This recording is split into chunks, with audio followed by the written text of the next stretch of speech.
Hello, welcome to Boardgames with Niramas. I'm Joseph for Niramas, and I'm here today with Draco. He's here, of course, but this top 10 list, the top 10 solo games, is going to be about when Draco, it's not up for a game when he does, he's doing something else, probably sitting in the bathtub, practicing his flame breath like he usually do, or he's out chasing the cats, the neighbor's cats.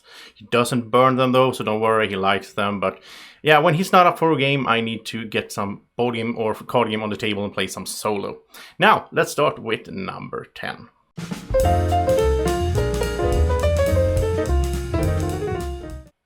So, number 10 is The Lord of the Rings Journeys in Middle-earth. This is from my Chapter 1 of my playthrough. I played 2 chapters in 3 playthroughs in total, in solo mode here, or this is with Draco basically. I also am playing this right now, and I'm halfway through the campaign on a solo with 3 characters. And the game is Lord of the Rings in theme, and then the mechanisms of the game are basically reminds you a lot about the Eldritch Horror, Arkham Horror, Mansions of Madness 2nd edition, where you use the app as well. And I really like this app. I think the app is amazing in this game. The app takes care of all the boring things, like how much damage or how much health does the monster still have and so on. You don't need to track that with a lot of little cardboard chits. Instead, the app takes care of the sort of upkeep of the game, and you can just enjoy the adventure. And I really like this adventure. I think it's really well made. I really enjoy how you sort of, it feels like it's the random events combined with a fixed storyline, and that makes it so that each time you play, even if you play the same scenario, the sort of main frame will be the same, but then what happens in between start and end, that could be very, very varied, and I really enjoy that, even though I don't think I will replay the campaign once I got through it, because they are releasing expansions. So as you can see here, this is the app part. So in this playthrough, I switched between the app and the board as well. You can go check that out if you haven't. It's really, really, really fun game. The downside to it, I would say, is that the reason it's not higher on my top 10 list is that this kind of game should be hard. Absolutely. But it's hard in a little bit of a boring way sometimes, because you're exploring this map. And you need to explore it really quick, otherwise the threat level will go up and bad things will happen. It will get harder for you by, adding more monsters to the map, basically.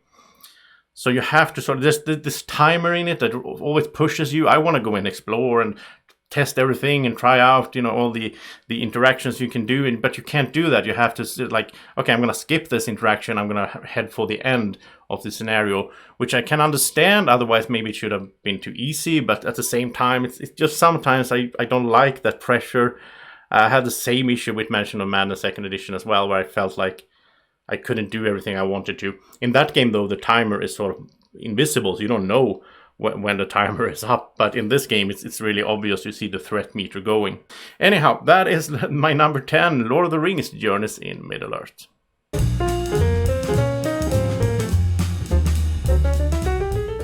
So, my number 9 is a small card game called Friday.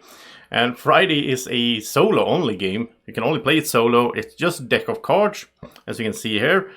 You are Friday. You're trying to help Robinson Crusoe out to survive on a not a deserted island, because there's like enemies there to him and so on. But anyhow, you're trying to survive on the island. You're playing these cards. They have sort of double-sided, so they can be both a skill that Robinson can use if he defeats whatever challenge he needs to defeat, like getting out to a raft and picking up supplies. Then he might get some good ideas and get some food and so on, so he can heal himself. This game has a sort of a reputation for being super hard, and I never won the game when I played it as I do here on the video with the actual card game. But I won it a bunch when I started playing it on the app on my phone. I play it a lot on my phone. Too much, it's like addictive, so I play it like every day. But there I win most of the time now, because I have figured out how to sort of play it, you have to take risks in this game. You can't just play it safe. You have to take risks early on and push it. And if you have a bit of a luck and you do it in the correct way, then you can beat the game and get a high score. So I can really recommend this game both as a card game, especially if you're like traveling, you're on a hotel or on a train even. You can play this game just with the cards, but of course with the mobile app it's even easier, and the app handles a lot of the upkeep for you. So yeah, I really like this one. Friday from Friedman Freeze. A really good game, and that is why it's my number 9.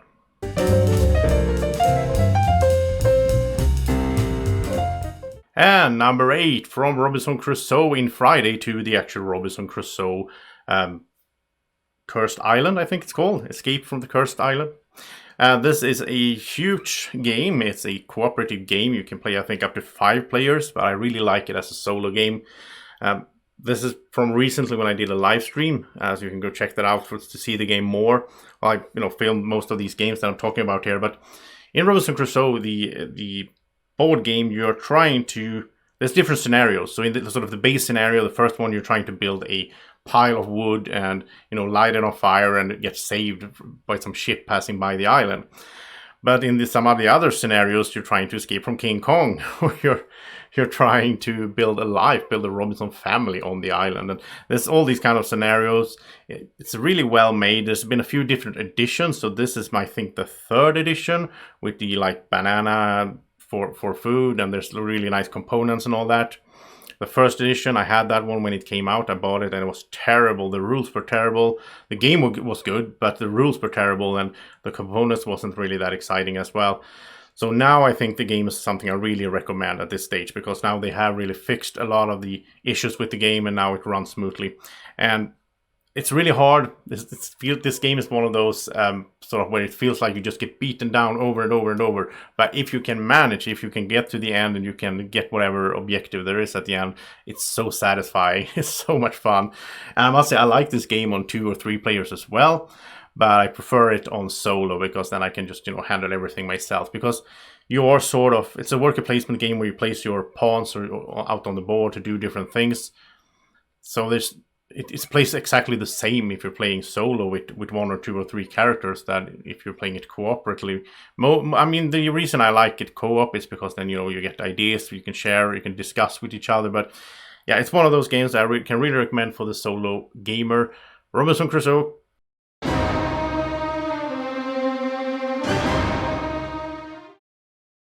And my number 7 is Anachrony. Anachrony is a worker placement game from Mindclash Games, and I'm cheating a little bit here because this video that I'm showing you now is for 2 players where I played with Draco in a gameplay run-through. So I haven't done a solo video for this yet. It's been in the plans for so long, basically since I got it when it came out.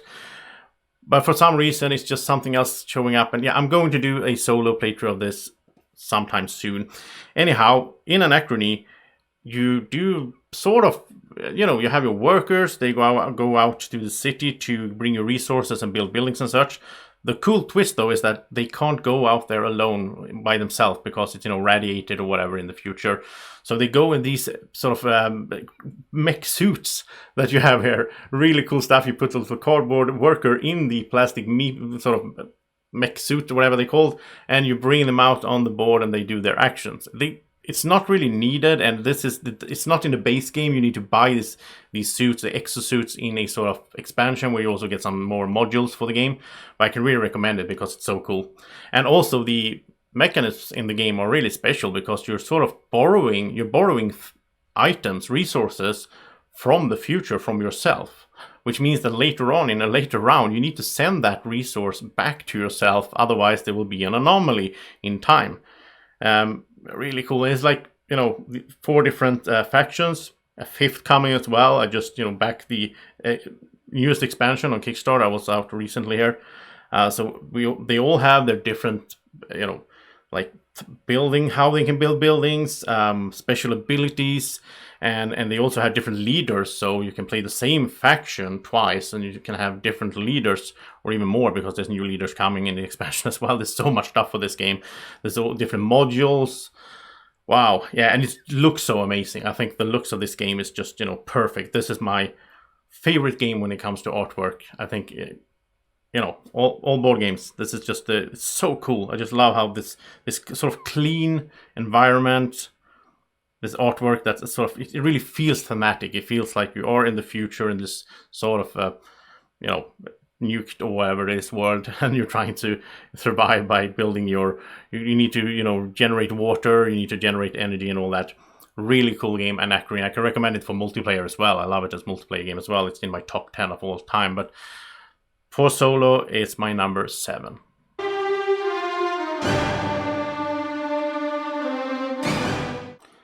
And my number 6 solo game is a bit of a cheat once again, but this is sort of, well, it's the 3-4 games in one, basically. It's a series of games called Legendary Encounters, and they have different themes, so you can play the Predator, the Alien, the Firefly, and you can play this one here, which is Xfiles, which is the newest one. And for solo, I think overall, I think Alien is my favorite of these. Now, I've done videos for all of them, so you can go check that out, but I just brought up the latest one here, the Xfiles one. And this game is a deck builder, where you play, if you play solo, you play two-handed. So you have two characters with their decks, and you're sort of... The game is really hard, and it's really interesting in the way that you have this up here. You have this sort of...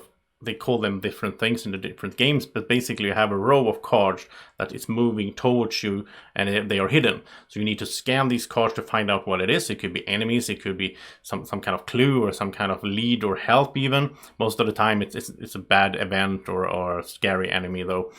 And these enemies, once they get down to the field, once they get down into the action, then they will be flipped if you haven't flipped them already, and they will start attacking you, and you will take damage. And you also have a market row at the bottom where they're also called different things in the different themed games, but where you pick up new characters or new cards that you put into your deck, and then when you shuffle the deck, you have those new cards in there, they will come up and you can start playing them as well. And I really like deck building. It's one of my favorite game mechanisms out there for card games. But in this one, it's a card game, but you have the player mat, really nice player mat that always comes with the game, and you get this feeling of a board game in a sense as well. And I would say that Legendary Encounters is good as a multiplayer game as well. I like playing this with friends and so on, but I love it as a solo game because I can sit in my own sort of world. I can really immerse in the theme, and I can be totally in the, my mindset could be totally in the game. I don't need to discuss what to do with someone else. Everything happens in my mind, and I can sort of visualize this theme that we're in, this movie or TV series that they are based on. So, Legendary Encounters, the Xfiles, or Alien, or Predator, or Firefly, whatever you like the most in theme. I can really recommend these. And let's head now to the next one.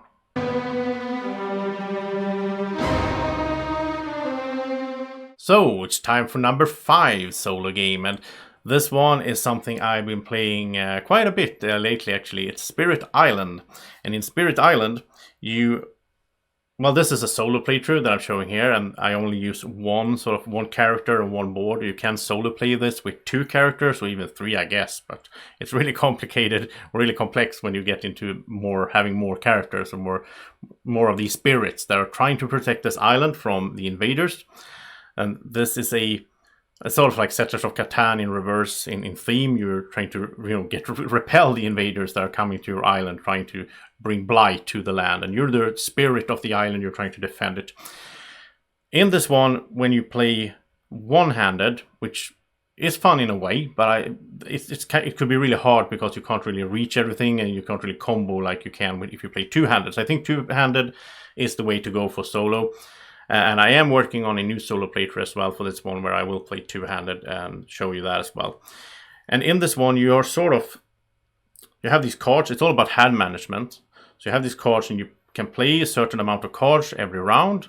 As you keep going, that number will increase, so you can play more cards. But they also cost energy, so you need to produce energy, which you also can increase the production of as you keep going, because you remove these little markers from your board. And as you do that, you can get stronger and stronger as the game goes on. At the same time, the enemies, the invaders, will get stronger as well, though. So, and I heard that this game was supposed to be so hard when I got it, and I must say that I don't think I ever lost it, but I haven't really played on the higher difficulty levels yet either. I'm going to ramp up that. I'm going to play on the higher difficulty levels. There's a lot of settings, a lot of variation in this, where you can ramp up the difficulty by playing with scenarios where there's like invaders like England coming and so on, or Sweden for that matter. And I played with a friend recently, and we played against Sweden, and we won, but it wasn't that big of a margin. So yeah, you can lose this game for sure. It's a lot of planning, it's a lot of complexity to try to, when you have 2 hands, you're trying to match these hands together. Like, one of the characters plays something that benefits the other spirit, and then you're trying to work that together and make a plan, and then you execute the plan. And it's something that is so satisfying about this game, because everything happens in steps. You can see what is going to happen a bit. You can see in what type of land the invaders are going to build next, or where they're going to attack, and then you can prepare for that and try to find a solution to how to stop them, which it's so good. So I can really recommend Spirit Island for solo play.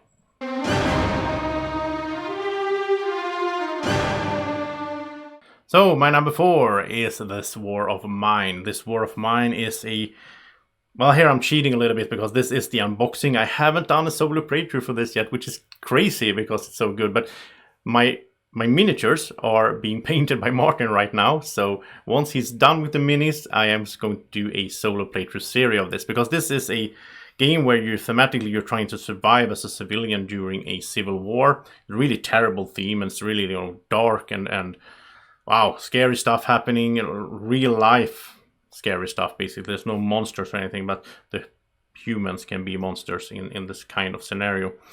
Anyhow, you're using your characters, you're in this sort of abandoned building, you're trying to build it up, clean it out, make some basic supplies like, getting a fire going before the winter comes. You're trying to find food, which is really, hard. You could starve. You're trying to keep your mental health up as well, because it's, it's tough in this situation. It's kind of weird in some ways that you sit around and play this kind of game, but at the same time, I really enjoy it. It's one of these games that I enjoy playing. I'm not laughing when I'm playing it. I'm not having fun in that sense, but I'm having fun in this. It's really thematic. You're really immersed in the theme. These cards that you draw that tells a story basically, and it's going to be different every time you play, because you have this big book of text or the snippets of story that you read from, and it's randomized which sort of number of that text you're going to read at a certain time. And in this one, it's really tough. It's really hard to make it. I only made it once. I played it a few times, but I only made it once. And the game, especially in the way when we're talking about co-op and solo, you play it exactly the same way, even if you're 1 or 2 or 3 or 4 players, because you're not one character. In a lot of co-op games, I like playing co-op games as solo, but in a lot of them you have characters, and you are one of those characters, and you're going to do things with that character. In This War of Mine, everybody plays all the characters, so that also, I think, is why it fits so well for solo, because it's the same game as a co-op game, it's just that you make all the decisions yourself, and you make all the planning yourself instead of debating it with someone else.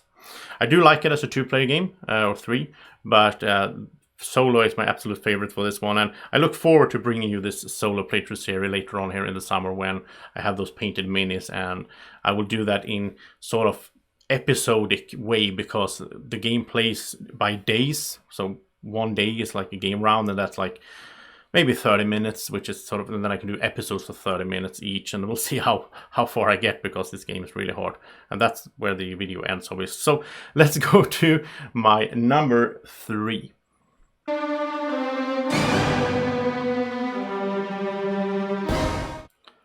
So my number 3 solo game is Seventh Continent, and this is from my first playthrough series. I did a series of 19 episodes.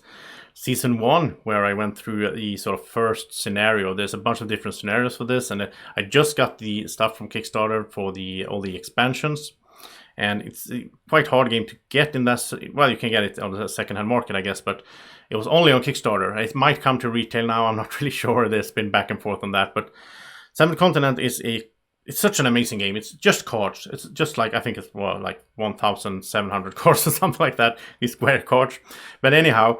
It's just cards, but those cards sort of tell a story, and you use the cards for terrain that you travel on, you use the cards as items that you carry around, or weapons, or enemies. Everything happens in those cards. The story is told, and you make decisions. You go around. It's like a survival game. You need to, find some shelter. You need to get some food. You need to try to survive. And it's a long game, long scenarios, but you can save the game, which is really cool. By the way, that you can save This War of Mine as well. I forgot to mention that in the number 4 earlier here. But yeah, you can save the game, and you can easily set it up and continue. There's so many cool things happening in this game, and it's really hard to talk about them without spoiling anything. And that's also an issue with doing playthroughs for this kind of game, because there will be spoilers. Now, maybe you already played the scenario, then you want to see how I did, or maybe you won't get this game. You can, you know, enjoy watching the playthrough and see how I managed on this 7th continent with all those dangers and challenges you meet. And I really love the mechanisms, this innovative card play where you have a stack of cards that are your life meters, sort of, because when the cards run out, that's when you can start losing the game. But at the same time, you use these cards for all kinds of different things. You use them as skill checks when you're trying to accomplish something. You draw cards from that stack and you're trying to get successes, but the same cards can also be used. You can use one of them as an item that will help you further on in the adventure. So it's such a wonderful adventure game. I think it's like when I was a kid all these years I've been playing computer games. I love survival games and this open world, and you know, you can go wherever you want and you can try stuff out. And this is like that, but on the board, on the table. You have a board or card game sort of, but that brings that feeling of a real adventure. Such a cool game. And I'm so excited to start filming this next playthrough series. I'll do that soon. I'm going to do it in episodes where I sort of film one, and then you can comment on the video and tell me what you think I should be doing, because I will ask you questions at the end of each episode, like, do you think I should do this or that? And then I will follow along and I will do whatever what you say that I should do in the comments. You will have to sort of vote, basically. So whatever option gets the most comments, that's what I will do in the next video. So I will film this weekly, so once a week I will make an episode, like 20-30 minutes episode. So it's coming soon on the channel, and if you haven't seen it already, you can check out this first season 1 series of its 19 episodes there. So it's a lot of watching if you enjoy it. So I hope you do. And let's head now to number 2.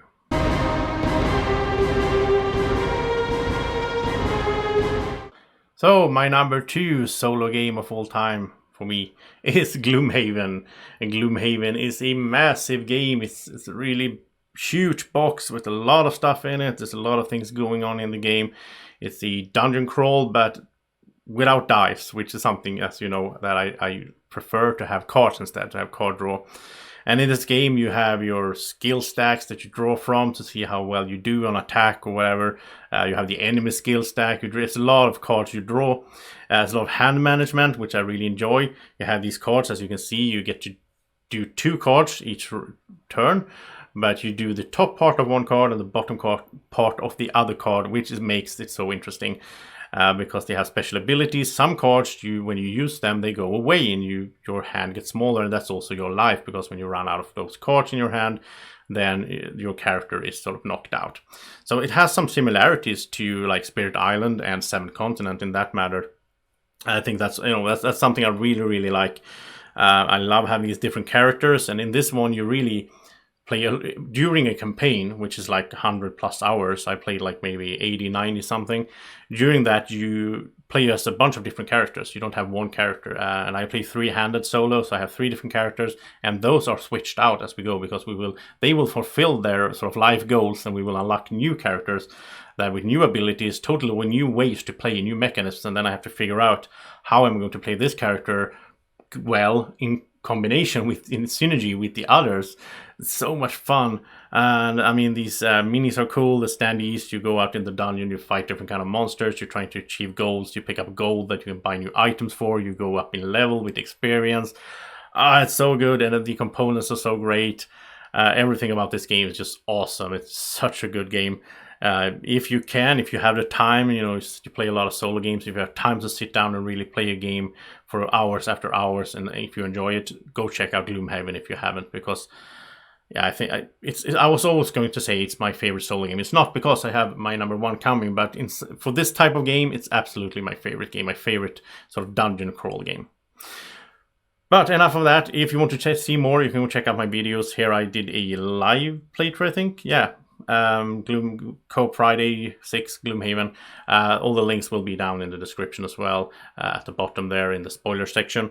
But now let's head to my favorite solo game.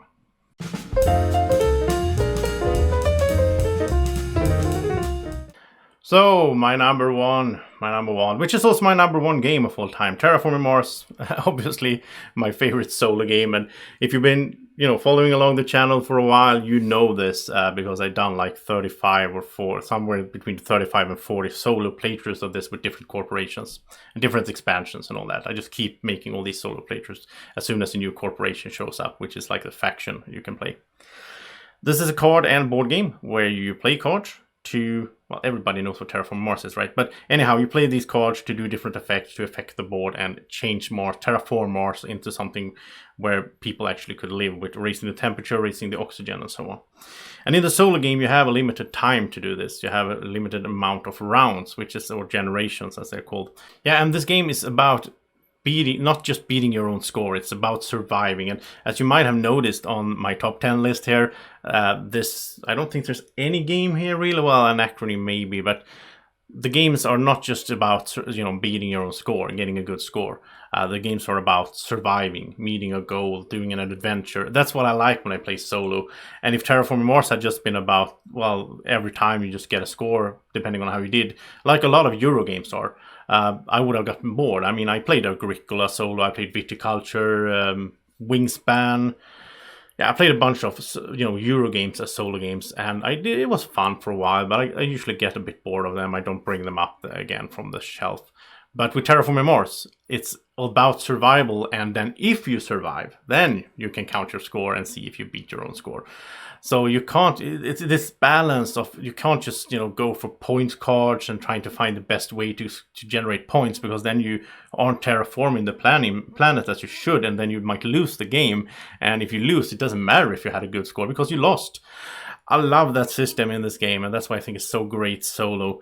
I mean, the whole notion of, 370 cards, and you're just seeing a few of these cards when you play solo, and there's of course some luck involved, but you have to, it's like this tactical element, you have to adapt to what you get, because when you play, you have to use your corporation in the best way you can. You have these prelude cards when you play with the prelude expansion, which I can recommend getting all the expansions for this game, and then you have to find a way to make it work. Maybe you don't get any cards that can, fix the temperature. Well, you have to find a way if you're going to make it in the solo game. And that's why it's so much fun. You have to sort of mix and match and find how to reap the benefits of whatever you were given in that random card draw. So good. Terraforming Mars, I can recommend it to anyone really. And if you want to see more of it, if you haven't already, go check out the channel. There's so many Terraforming Mars videos out there. I play with Draco, I play with friends, all that stuff is all on the channel. It's also digital on Steam. I do like that as well, but so far it's just a base game, so I've gotten bored of that, to be honest. I need to get the expansions to get me going again. But playing it like this is just so wonderful on the table. I have some coffee next to me, I have some nice music going on, and I just terraform Mars. So that was the top 10 list, my top 10 solo games. And as I mentioned, there's of course some really cool solo games that I haven't really tried yet. Mostly Mage Knight is the one that I am going to play soon. And of course I will make a solo playthrough of Anachrony and of this War of Mine. It is coming. There's also a new series coming for the 7th continent. This new solo playthrough is coming for Terraforming Mars as well, because we're going to have a new expansion coming here in a few months, Turmoil, which will bring a bunch of new corporations, because it was on Kickstarter and it was all these like added corporations. So I have a lot of solo playthrough to do there as well. I look forward to that, to bring you, the viewers, that and experience it for myself as well, of course. Thank you so much for watching. If you liked this video, please remember to like it, to press the thumbs up. And if you're new to the channel, welcome. Please subscribe, press the red button down there, and also remember to click the little bell symbol so that you will get notifications from YouTube when I post new videos. Thank you so much for watching. Have a great evening or morning, or whenever you're watching. Take care. Bye-bye.